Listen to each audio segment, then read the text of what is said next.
जम्मू आ गए, दिल्ली आ गए, अलग अलग जगह पे आ गए, और अभी सरकार उनको कहेगी कि फिर से हम सेटल। मेरी बात समझ गए कि सबके साथ मर्डर हो जाता है क्या? सारी बहुएं जला के मार दी जाती हैं।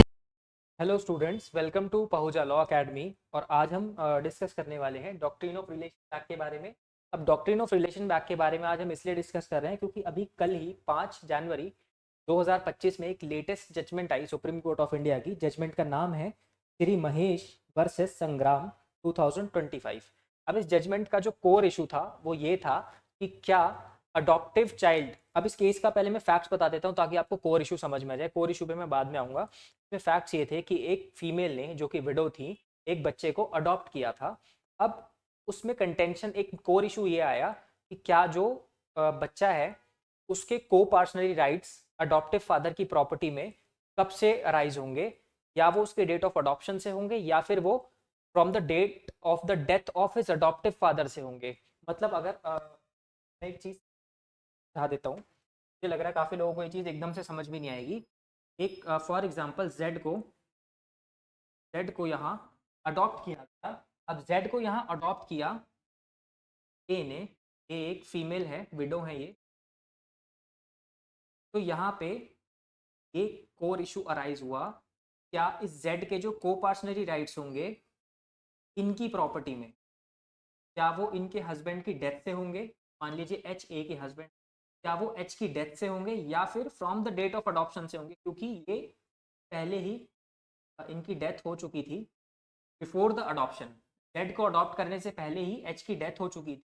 तो क्या इसके को पार्टनरी राइट्स इनकी प्रॉपर्टी में, अडॉप्टिव पेरेंट्स की प्रॉपर्टी में from the date of adoption होंगे या फिर from the date of the death of H होंगे, कि एच की डेथ की डेट से होंगे। तो यहाँ पे सुप्रीम कोर्ट ने डॉक्ट्रिन ऑफ रिलेशन बैक को लगाया और ये बोला कि इनकी डेथ से वो राइट्स आएंगे, लेकिन लाइफ इंटरेस्ट की फॉर्म में आएंगे, जो राइट्स पहले अकर हो चुके हैं।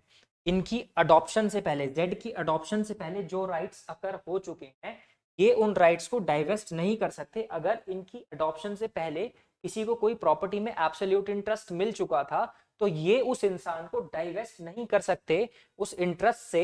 हाँ, लेकिन बाकी सभी केसेस के लिए एच की डेथ से इनका माना जाएगा। तो ये डॉक्ट्रिन ऑफ रिलेशन बैक यहाँ पे अप्लाई हुआ। अगर मैं बात करूं नेट शेल में, in a nutshell the doctrine ensures that an adopted child is treated as if born to the deceased adoptive father but cannot retroactively annul lawful actions taken by the adoptive father but हाँ, यही है। मतलब इसका कहने का मतलब है, judgement का क्रक्स मैं आपको पढ़ के बता रहा था, जजमेंट की ही ये कुछ लाइंस थी कि जो अडॉप्टिव फादर ने जो भी स्टेप्स लिए थे तो ये अनल नहीं कर सकता है, भले ही इसका जो को पार्टनरी राइट्स थे वो रेट्रोएक्टिवली, मतलब पिछली डेट से फोर्स में आए हो। तो इसी को हम बोलते हैं डॉक्ट्रिन ऑफ रिलेशन बैक। जब हम किसी भी राइट को मानते हैं कि वो राइट आया तो बाद में है, लेकिन हम उसको मानते हैं कि एक लीगल फिक्शन क्रिएट करते हैं कि वो एक पिछली डेट से फोर्स में है, एक्चुअल में नहीं है, लेकिन लीगल फिक्शन क्रिएट किया जाता है कि वो एक पिछली डेट से फोर्स में है। उसी को हम बोलते हैं डॉक्ट्रिन ऑफ रिलेशन बैक। और इसी के साथ मैं आशा करता हूँ, आई होप कि आपको ये चीज़ समझ में आई होगी डॉक्ट्रिन ऑफ रिलेशन बैक की। अगर आप डिटेल में पढ़ना चाहते हो तो जजमेंट है पूरी, आप सुप्रीम कोर्ट की वेबसाइट से पढ़ सकते हो। लेकिन मेरा मेन मोटिव था कि आपको डॉक्ट्रिन ऑफ रिलेशन बैक समझाना, इस केस का कोर इशू समझाना। आई होप आपको समझ में आया होगा। Thank you for watching this video and for more informative videos like this stay tuned with Pahuja law academy. Thank you so much. Subscribe for more content.